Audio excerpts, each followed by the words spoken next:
I have terminal cancer, my children. I only have a few weeks left to live. I plan to leave this world peacefully, but tonight you have forced me to make the most brutal choice of my life. The wind from the Atlantic shrieked as it tore through the sheer cliffs of Martha's Vineyard Island. Halloween night, October 31st. The roads were deserted. The only things lining the sides of the street were rotten pumpkins left over from the afternoon festival, rolling about like faded orange skulls beneath the dim yellow streetlights. A deafening roar ripped through the stillness of the night. It was the sound of the twin-turbocharged six-cylinder boxer engine of a silver-gray Porsche 911 Turbo S. The machine, worth over 200,000 USD, shot forward like a silver arrow on the damp asphalt road heading toward Gay Head Cliffs. Behind the wheel was Harlan Vance. At 70 years old, his snow-white hair was still meticulously groomed, but his face, once famous in Boston business magazines for its sharpness, was now deathly pale and soaked with sweat. His hands clenched the Alcantara-wrapped steering wheel so tightly that his knuckles had turned white. Harlan glanced at the central control screen. He pressed the hands-free call button. The ringing tone sounded 3 times, then switched to voicemail. "This is Maya. I can't take your call right now." Harlan swallowed hard, his throat bone dry. He spoke, his breath urgent, his voice broken and mixed with the screech of tires against the road. "Maya, it's me. I'm sorry for everything. I made too many mistakes. But tonight, I have to end this. Don't trust anyone except yourself. I love you." The call ended. Ahead lay the deadly curve leading out to Gay Head Cliffs, where the land ended and the abyss began. The speedometer read 95 miles per hour. Harlan slammed on the brake. By the natural reflex of a German supercar, it should have stopped instantly, but it didn't. The brake pedal went limp, pressed flat to the floor with no resistance whatsoever. Beep, beep, beep. The dashboard screen flashed manically in blazing red with a fatal warning message: brake failure. In that life and death instant, time seemed to freeze. Normally, a person about to die would panic, scream, or desperately try to swerve away, but Harlan Vance did not. He loosened his grip on the steering wheel. His muscles and his face relaxed. His eyes were not fixed on the abyss rushing toward him, but on a small photograph clipped to the sun visor, a photo of him and Maya on their wedding day. A strange calmness, even a faint, fleeting smile crossed the lips of the real estate tycoon. "It's over," he whispered. The Porsche plowed straight through the flimsy wooden guardrail. The plank shattered and flew into the air like snapped matchsticks. The car left the ground, hanging suspended in midair for a single proud second before gravity pulled it into a free fall from a height of 150 feet or 45 meters. Crash! A towering column of white water erupted in the pitch-black sea. The car was swallowed instantly by the waves, dragging Harlan Vance's final secret down to the ocean floor. 3 days later, Boston, Massachusetts. The November drizzle made the historic city feel even more desolate. Old North Church was packed with black umbrellas. Outside, dozens of reporters from the Boston Globe, CNN, and TMZ crowded together, scrambling to photograph the powerful figures who had come to pay their respects. In the front pews, divisions of class and affection were as stark as a chalk line at a crime scene. On the left side sat Maya Lynn Vance alone. The 29-year-old Asian woman wore a modest black dress, no makeup, her eyes swollen behind dark sunglasses. She looked small, swallowed by the vast cathedral. Poisonous whispers rose from behind her. That gold digger. She was only married to him for 2 years. She must be secretly celebrating the massive fortune. Maya heard every word. She clenched her handkerchief tightly, her back still straight, holding on to the last shred of dignity she had. On the right side were Harlan's 2 children. Preston Vance, 46, a state senator, wore a perfectly tailored Tom Ford suit. He shook hands with each VIP guest, his face displaying just enough grief to look good on the evening news, but his eyes turned ice cold whenever they flicked toward Maya. Beside him was Serena Vance, 43, the owner of a chain of beauty clinics. She sobbed dramatically, yet from time to time she glanced at her watch and adjusted her glossy blonde hair. Everyone knew Serena owed private creditors in Las Vegas millions of dollars. After the funeral, the family and related parties were invited into a private conference room at the law firm Sterling and Cooper for the reading of the will. Harlan's personal attorney, Arthur Penelegan, elderly and severe, opened the envelope sealed with red wax. The room fell completely silent, broken only by the low hum of the air conditioner. I, Harlan Vance, being of sound mind, hereby declare the distribution of my estate as follows. Arthur read slowly, his voice flat and measured. Preston adjusted his tie, leaning back confidently in his chair. Serena bounced her leg restlessly, her eyes gleaming with greed. First, to my eldest son Preston Vance and my daughter Serena Vance each. The lawyer paused for a beat, pushing his glasses higher on his nose.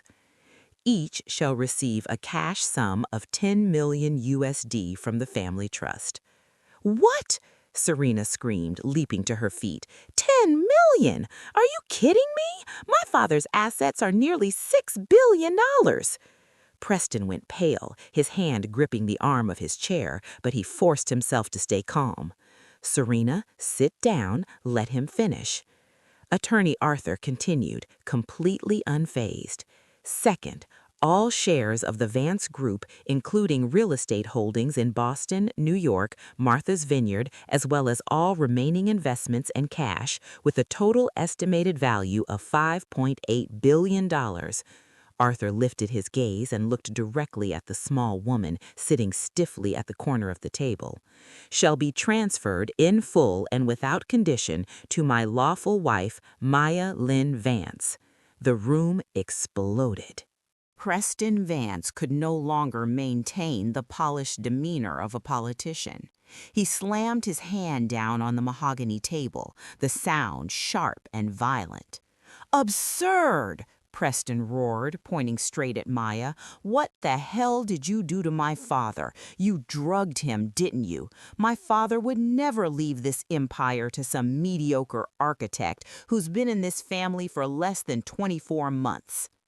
Serena lunged at Maya like a rabid animal, but security guards stopped her. She screamed hysterically, her makeup smeared. "You bitch! You killed my father! You murdered him to steal his money! I'll sue you! I'll strip you of every last cent!" Maya remained seated, her face drained of all color from the shock. She had no idea Harlan had left her so much. She looked at Preston, and in his eyes there was not only rage, but a chilling flash of murderous intent. "The will has been notarized and is supported by video authentication," Attorney Arthur said coldly as he closed the file. "This meeting is adjourned." Preston straightened his suit jacket, then bent down and whispered into Maya's ear, his voice hissing through clenched teeth, low enough for only her to hear. "You'll never spend a single dollar, Maya. The game has only just begun. Enjoy your last days of freedom." He turned and walked out of the room, leaving Maya trembling beneath the weight of an enormous inheritance and an invisible death sentence hanging over her head. Less than 24 hours after the will was announced, Preston Vance activated a reputation-destroying machine smoothly operated by his political power. Inside his senator's office on Beacon Hill, Preston did not smash furniture or lose his temper. He calmly lifted his secure phone and called the local police chief on Martha's Vineyard, Jim Brody. "Jim, I hear the funding for your Marine Patrol unit is currently being frozen by the state council. Isn't that right?" Preston said lightly, his tone gentle but laced with threat. "I want my father's accident not to be closed as an accident. Dig it up. Find anything. And remember, a young woman inheriting $5.8 billion is never as innocent as she looks." After hanging up, Preston nodded at the media advisor sitting across from him. One nod was enough to open the floodgates of dirty information. The next morning, the New York Post splashed its front page with a bold red headline, "Billionaire Widow and Her Dark Past." The article revealed a court document from 5 years earlier when Maya was still an architectural intern in Chicago. She had once been investigated in connection with a $200,000 company deficit. The truth was that Maya had been framed by her supervisor and was later fully exonerated after evidence cleared her name. But the tabloid media, guided by Preston's invisible hand, ignored the word exonerated and focused solely on the phrase suspected embezzlement. Major television networks immediately joined in. On Fox News, a host with an aggressive tone asked, "A woman once linked with financial fraud is now the sole beneficiary of her husband's death. Is this really a coincidence or a long-term plan?" On CNN, body language experts dissected every movement Maya made at the funeral, labeling her composure as psychopathic behavior. Maya was trapped inside the vast seaside mansion. Outside the gates, dozens of satellite news trucks were packed tightly together. Paparazzi drones buzzed outside her bedroom windows like starving flies, desperate to capture a moment of her collapse. She opened her phone. Thousands of hateful messages flooded Twitter under the hashtag Justice for Harlan. American public opinion, easily swayed by stories of gold diggers, had already sentenced her before any court of law. Maya realized she was completely alone in a vast country, surrounded by immense wealth, yet unable to buy even a moment of peace. While Preston attacked on the media front, Serena Vance worked in the shadows. In the back office of her luxurious yet failing beauty clinic in Boston's Back Bay, Serena sat across from Vinnie Russo, a former police detective fired for corruption, now operating as a fixer for the elite. "Mrs. Vance, what you're asking for doesn't come cheap," Vinnie said, dragging on his vape, smoke drifting around his pockmarked face. "Money is not the issue, as long as that bitch goes to prison," Serena snapped, tossing a thick envelope of cash onto the table. "Preston handles public opinion. I handle evidence. Is it done?" Vinnie smirked and turned his tablet toward Serena. On the screen was the online banking interface of Bank of America, displaying the transaction history of the joint account Maya and Harlan had once used.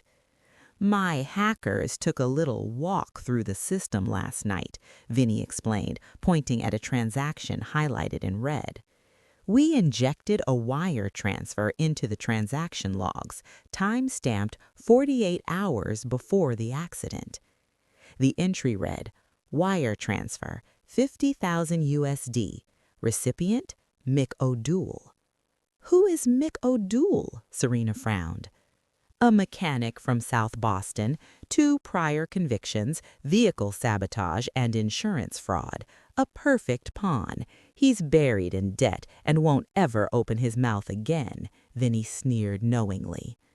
The next morning, under pressure from Senator Preston, Police Chief Jim Brody ordered the Financial Crimes Unit to re-examine all financial flows of the Vance family. It didn't take long for them to, coincidentally, discover the abnormal transaction. At the police station, Chief Brody slammed the file onto the desk and stared at the computer screen. "Bingo," he muttered. Why would a billionaire wife transfer $50,000 to a mechanic with a criminal record just before her husband dies from brake failure? To the police, this was no longer coincidence. This was a smoking gun. The investigation immediately shifted from traffic accident to premeditated murder. An emergency search warrant for Maya's mansion was signed on the spot. The trap had snapped shut, and Maya had no idea that an invisible noose was tightening around her neck, woven from malicious code and the bottomless greed of the Vance siblings. At 6 in the morning, while thick fog still blanketed Martha's vineyard, the silence was shattered by piercing sirens. 3 patrol cars and 1 SWAT vehicle screeched to a stop in front of the Vance estate. Police Chief Jim Brody, his face hardened, pounded on the oak door. "Police, open the door now or we'll break it down." Maya Lynn came down the stairs in her pajamas, her face dazed, not understanding what was happening. "What is this about? You can't just barge in." "Maya Lynn Vance, you are under arrest for first-degree murder," Brody cut in coldly, signaling his officers to move. "Murder? You're insane!" Maya stepped back, but 2 large officers quickly restrained her, wrenching her arms behind her back. The chilling metallic click echoed as the handcuffs locked around her wrists. "We're not insane, Mrs. Vance," Brody said, holding up a file stamped with the seal of the Digital Forensics Unit. "We obtained a court order compelling Verizon to provide server data. Did you really think deleting messages on your phone was enough? On servers, nothing ever truly disappears." He flipped a page and shoved it close to Maya's face. It was a printed log of a text message recovered from permanently deleted status. Sender, Maya, iPhone 14 Pro. Recipient, Harlan, Hockert/Vance. Time, 23:42, exactly 60 seconds before the car plunged off the cliff. Message, "The brakes are broken. Don't try anything useless. Go to hell." Maya went numb. The blood in her veins seemed to freeze. She stared at the words, her mind spinning. "No, I didn't send this. I swear, I was asleep. My phone was charging." "You can explain that to the judge," Brody said with contempt. "This message aligns perfectly with the moment Mr. Harlan pressed the brakes and realized the failure. You warned him that death was coming. That's cold." The police dragged Maya out of the house. Outside, as if prearranged, a forest of cameras was already waiting. Flash bulbs exploded like fireworks, blinding her, forcing her to lower her head. The image of the billionaire widow, hair disheveled, hands cuffed, being led into a police vehicle, was broadcast live across the United States. Legal commentators unanimously declared that with this ironclad evidence and a massive financial motive, Maya faced either the death penalty or life imprisonment without parole. Bail was immediately denied due to the severity of the crime. The van door slammed shut, locking Maya into darkness, cutting her completely off from the free world. Maya was sent to MCI Framingham, a high-security women's prison 20 miles from Boston. Gone were the silk dresses and oceanfront mansion. Her world now shrank to 4 gray concrete walls and a coarse orange inmate uniform reeking of cheap bleach. As a high-profile suspect in a first-degree murder case, Maya was placed in administrative segregation to prevent attacks. Even so, isolation could not block the jeers and curses echoing from the general population whenever guards escorted her down the corridor. "Hey, princess, you like cutting brake lines, huh? Come down here and I'll cut your throat." A heavily tattooed inmate slammed against the bars, spitting toward Maya. She shuddered, walking with her head down, feeling death's breath closing in around her. On her 3rd day in prison, Maya was informed she had visitors. She hoped it was her lawyer, but when she entered the visitation room, she froze. Behind the thick reinforced glass sat Preston and Serena. They looked blinding in their expensive suits and glittering jewelry, in stark contrast to Maya's pale, worn-down appearance. Maya sat down and picked up the phone. You look terrible, Maya, Serena sneered, her tone dripping with fake pity. Preston gestured for his sister to be quiet. He stared straight into Maya's eyes, the cold gaze of a predator. We don't have much time. Let's get straight to the point. You're facing the death penalty or life without parole. The public hates you. The evidence against you is undeniable. He slid a stack of documents through the narrow slot beneath the glass. This is the deal, Preston said flatly. You sign away all inheritance rights and all control of the corporation. In return, my legal team will influence the prosecutor to reduce the charge to involuntary manslaughter. You'll serve 5 years. With good behavior, you'll be out in 3. Maya looked at the documents, then at the two of them. She saw the fear hidden beneath their arrogance. They were afraid a prolonged trial would expose cracks. They wanted the money now. Maya's hand tightened around the phone until it trembled. Fear slowly gave way to a burning rage. She remembered Harlan's calm eyes in their wedding photo. He had trusted her.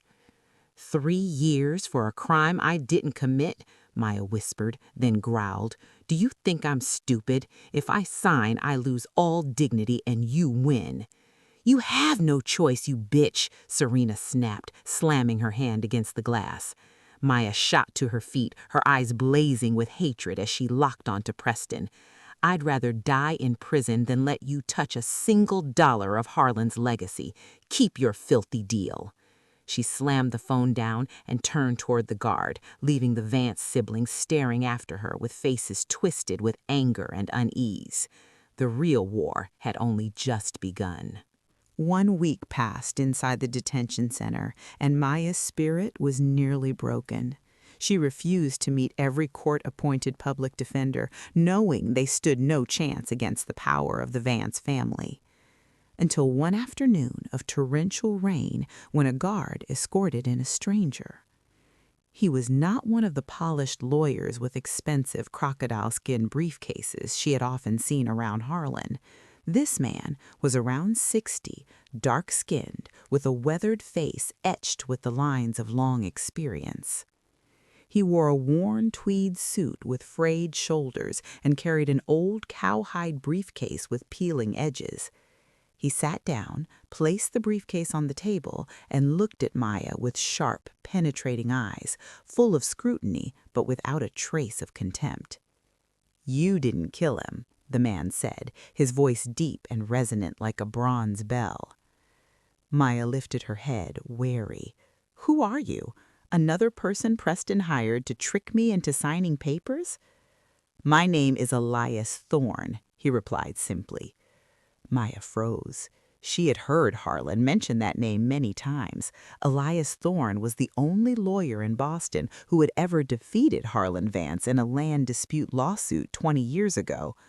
Harlan had once called him the most stubborn old bloodhound in this entire state. "Why are you here?" Maya asked, her voice trembling. "You and Harlan were enemies." "Rivals, not enemies. I respected his mind," Elias corrected her. He pulled a photograph of the crash scene from his briefcase. "And because I know Harlan better than his children do." Elias pointed at the image of the mangled Porsche. "The police say you sent him a threatening message right as he was driving 95 miles per hour, causing him to panic and plunge off the cliff. But I know one thing about Harlan. He was an extreme driver. When he sat behind the wheel of a 911 Turbo S at that curve, he devoted 100% of his focus to the road. He treated driving like a religious ritual." Elias leaned forward, his gaze steady. "Harlan Vance would never look at a phone screen while entering that turn at that speed, even if the sky were falling. The prosecution scenario that he read your message and lost control is an insult to his driving skills. Something is wrong here, and I hate lies." "But I don't have money." Maya lowered her head, tears welling. "I've already been bankrupted." "I'm not doing this for money. I'm doing it for justice, and frankly, I can't stand the way that punk Preston is manipulating the law. Elias said with a faint smile, a rare expression that softened his hardened wrinkles. "I'll defend you pro bono, but you have to promise me one thing. Don't hide anything from me, no matter how small." Maya looked at this stranger and felt a steadiness like a mountain. For the first time since that fateful night, she nodded, and a fragile spark of hope began to flicker again in her desperate eyes. The only lead that could clear Maya's name lay in one name, Mick O'Doul. Elias knew that if he could find the mechanic who had received the $50,000, he could prove Maya had been framed. Elias drove his battered old Volvo into South Boston, Southie, a neighborhood of struggling working-class families and rampant vice. He tracked down Mick's registered address, a dilapidated apartment building with graffiti-covered walls and a heavy stench of dampness. But Elias was one step too late. Yellow tape reading "Police, do not enter" was stretched across the door of apartment 4B. A local officer stood guard, looking bored. "Overdose," the officer said when Elias showed his bar card. "Found the body this morning. Fentanyl. He shot up too much, then dead at least 2 days." Elias tightened his grip on his leather briefcase. Mick had died just 48 hours after Harlan's accident. Too coincidental. Too clean. Whoever was behind this had left no living witnesses. The ghost Elias was chasing had vanished into thin air. Back in his small law office, cramped but overflowing with law books, Elias did not give up. He called a freelance IT specialist named Kevin. "Mick is dead, but digital money isn't," Elias said, eyes fixed on the computer screen. "Trace that wire transfer, not the account, the origin." Kevin's fingers flew across the keyboard. 2 hours later, he looked up and whistled. "Interesting, boss. The sending account is indeed Maya's, but the IP address that executed the transaction doesn't match the IP at her home or her phone." "Where is it?" Elias pressed. "It came from a public Wi-Fi network," Kevin said, pointing to a digital map on the screen. "Specifically, a Starbucks cafe at 100 Cambridge Street." Elias narrowed his eyes at the location on the Boston map. A cold, razor-sharp smile appeared on his weathered face. That Starbucks sat on the ground floor of City Hall Plaza, and more importantly, it was directly across the street, only 50 meters from the main entrance of Senator Preston Vance's campaign office. Someone used a laptop, sat there sipping coffee, and wired $50,000 to frame Maya right under Preston's nose, Elias murmured. Or it was one of his trusted operatives. The physical lead was dead, but the digital trail had just opened a new door. Elias knew he still didn't have enough to charge Preston, but he had caught the scent of this old fox. It was time to strike back. Inside a run-down warehouse converted into a private forensic lab on the outskirts of Boston, the air was thick with the smell of grease and the sharp tang of seawater. At the center of the room lay the shattered engine block of the Porsche 911 Turbo S, bare and exposed like the skeleton of a sea monster. Elias Thorne stood with his arms crossed, watching intently as Marcus, a brilliant but eccentric automotive engineer, carefully pried open the rusted casing of the Central Control Unit, ECU, black box. "What are the odds, Marcus?" Elias asked impatiently. "Lower than you winning the Powerball lottery," Marcus muttered without looking up. "Atlantic saltwater is acid to microchips. It's soaked in there for 3 days." Marcus plugged a specialized fiber optic cable into the corroded port. He held his breath and typed a string of commands into the computer. The screen stayed black. 1 second, 2 seconds, then suddenly green hex code began cascading down the screen like a waterfall.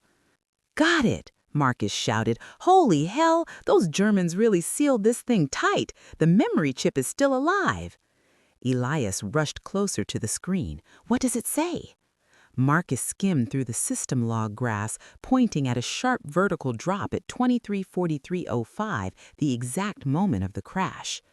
Look here, Elias, this is the brake pedal force sensor. It reads 100%. That means Mr. Harlan slammed the brakes with all his strength.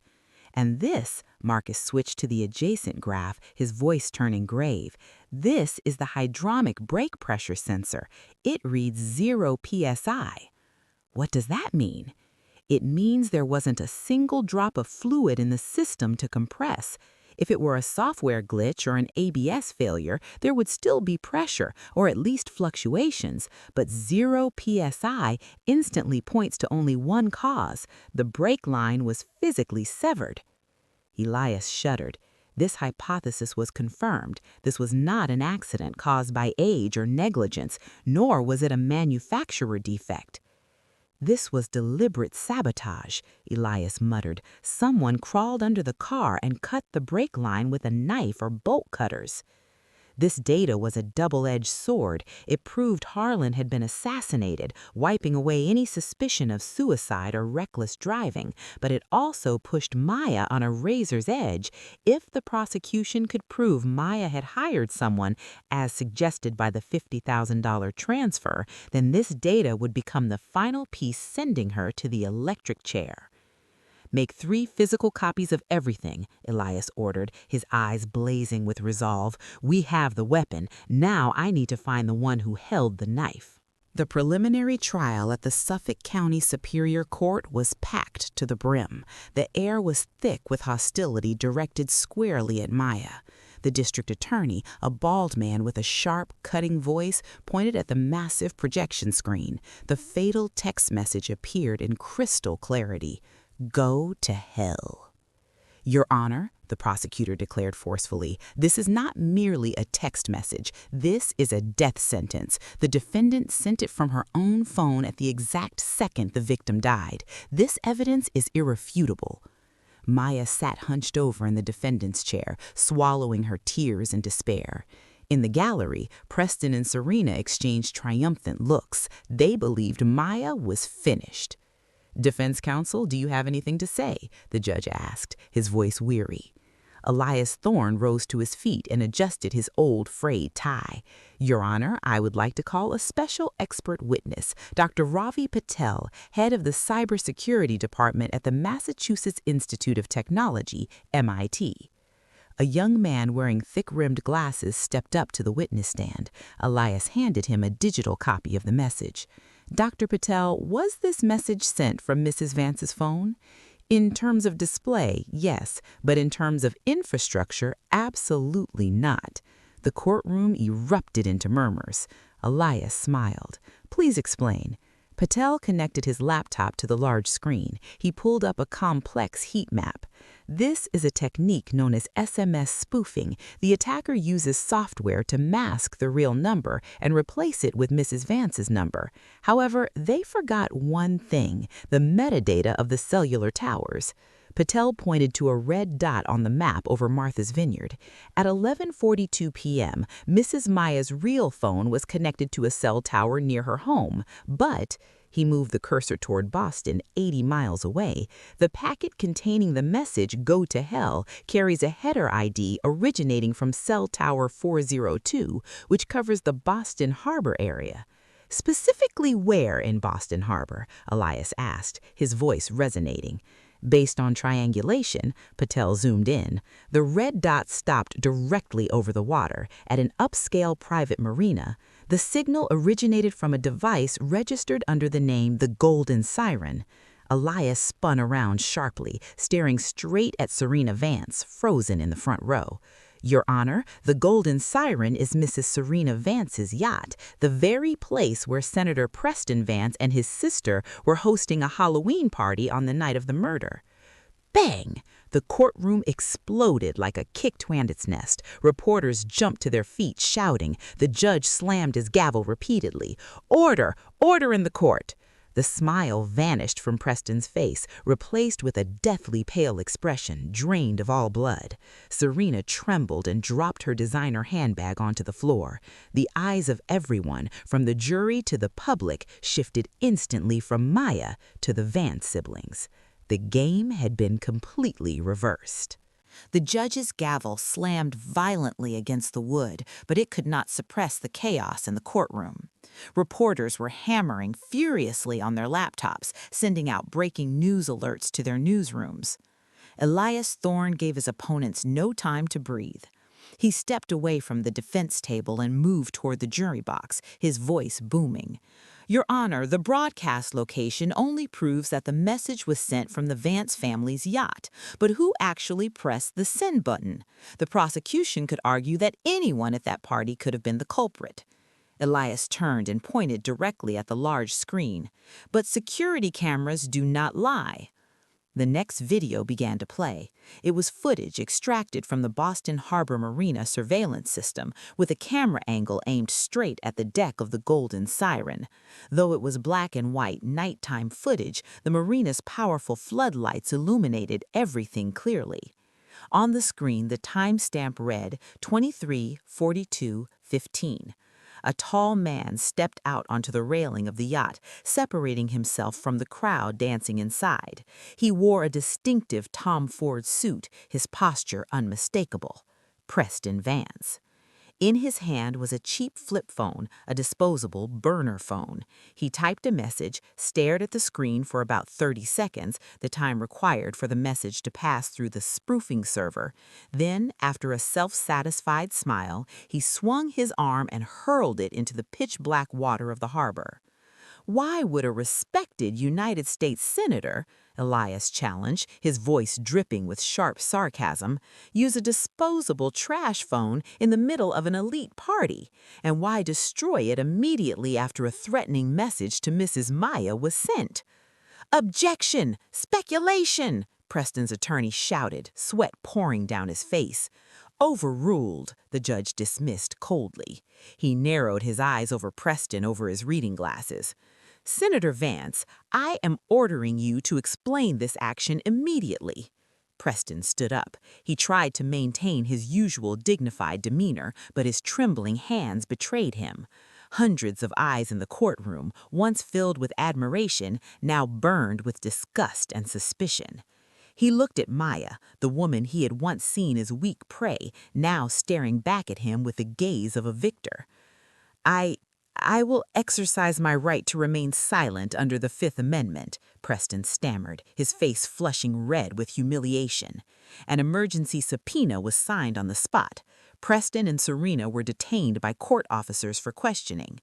Maya collapsed back into her seat, tears streaming down her face, but this time they were tears of release.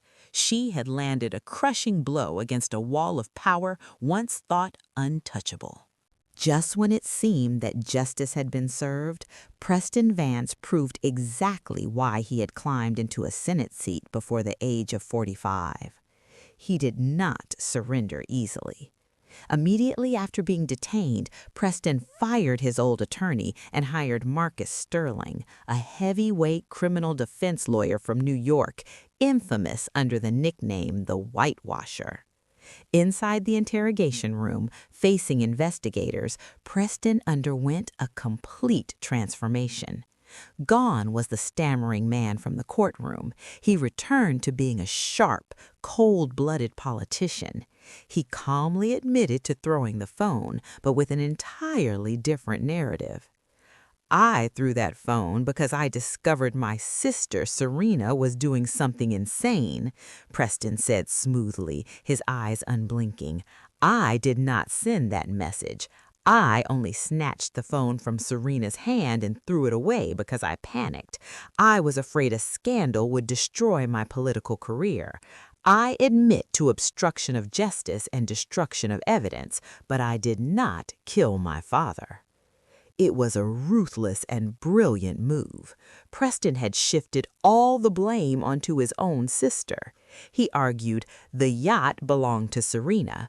The money used to hire the private investigator and bribe the mechanic also came from accounts tied to Serena's chain of beauty clinics, though in reality, Preston had funneled the money through shell companies, something extremely difficult to trace immediately. When Serena learned that her brother had betrayed her, she screamed hysterically in the neighboring holding cell, but had no evidence to refute the accusation. She was merely a puppet. Preston was the true puppet master, holding every card. 3 days later, thanks to Sterling's masterful rhetoric and the lack of direct physical evidence linking Preston to the act of cutting the brake line, the actual perpetrator was the now-dead mechanic. The judge was forced to grant Preston bail pending trial at a record-setting amount of $5 million. Preston walked out of the courthouse, adjusting the cuff of his suit jacket. He stopped in front of Maya and Elias on the courthouse steps. "You almost won, Maya," Preston whispered, the familiar half-smile of provocation returning to his lips. "But in this country, the truth matters less than who tells the better story. Serena will take the fall for me, and me, I'll remain a senator, and I'll sue you until you're begging on the streets." He stepped into the glossy black limousine, leaving Maya standing frozen in the bitter Boston wind. She realized that the law had its limits. Evil could still roam free, shielded by power and money. To bring down this monster, she would need a weapon stronger than forensic evidence, something Harlan had left behind, but which she had not yet found. Maya returned to the Vance mansion in deathly silence. Outside, Preston was still walking free. He even held press conferences, openly shifting the blame onto his sister. The law seemed powerless. In despair, Maya wandered into Harlan's study. She clutched the old suit jacket he used to wear on his evening walks. The fabric still carried the familiar scent of cigars and Creed cologne. Her hand brushed against something hard inside the inner breast pocket lining. A small, antique brass key, oddly shaped. Maya remembered Harlan once joking, "The real secrets aren't on the cloud, they're buried underground." She ran down to the wine cellar. Behind rows of expensive Chateau Margaux bottles, she discovered a tiny lock cleverly disguised in the stone wall. The key fit perfectly. A hidden door clicked open. Inside was a small safe containing 2 items, a thick stack of medical records and a red USB drive. Maya opened the folder. The logo of Massachusetts General Hospital stared back at her. Patient, Harlan Vance. Diagnosis, stage 4 pancreatic cancer. Liver metastasis. Prognosis, no more than 8 weeks to live. Maya covered her mouth as tears overflowed. Harlan had been dying. He had endured unbearable pain without telling her a single word, just so she could live happily during his final days. But the USB contained the most horrifying truth of all. At the next felony trial, as Preston was passionately proclaiming his innocence before the jury, Elias Thorne suddenly stood. "Your Honor, we have additional evidence. This is the victim's final testament." Elias inserted the USB into the system. The large screen lit up. It was footage from a hidden security camera installed in a blind corner of the garage, a dead angle that Preston and the mechanic never knew existed. Timestamp, 10:30 p.m., Halloween night, 1 hour before the crash. Harlan entered the garage, holding a flashlight. He crouched down to inspect the underside of the Porsche, a habit of a seasoned car enthusiast. The beam swept across the rear wheel. Harlan froze. He reached out and touched the brake fluid line, then brought his oil-smeared finger to his nose. His expression changed. He picked up something from the floor, a broken knife blade. Harlan stared at the blade, then looked directly into the camera. There was no fear in his eyes, only the unbearable anguish of a father. He stood up, stepped closer to the camera, and spoke as if addressing his children face to face. "Preston, Serena, I recognize this blade. It's the deer-handled hunting knife I gave you for your birthday last year, isn't it, Preston?" The courtroom held its breath. Preston sat frozen, his face drained of all color. Harlan continued, his voice trembling yet resolute. "I have terminal cancer, my children. I only have a few weeks to live.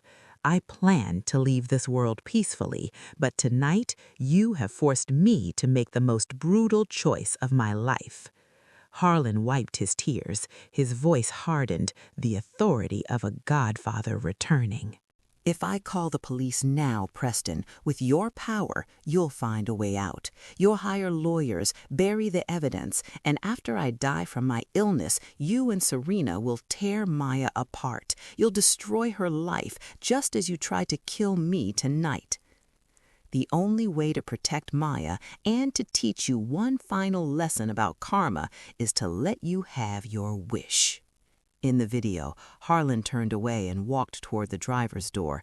He looked at the dashboard, cleared the system error warnings, and started the engine. The motor roared to life.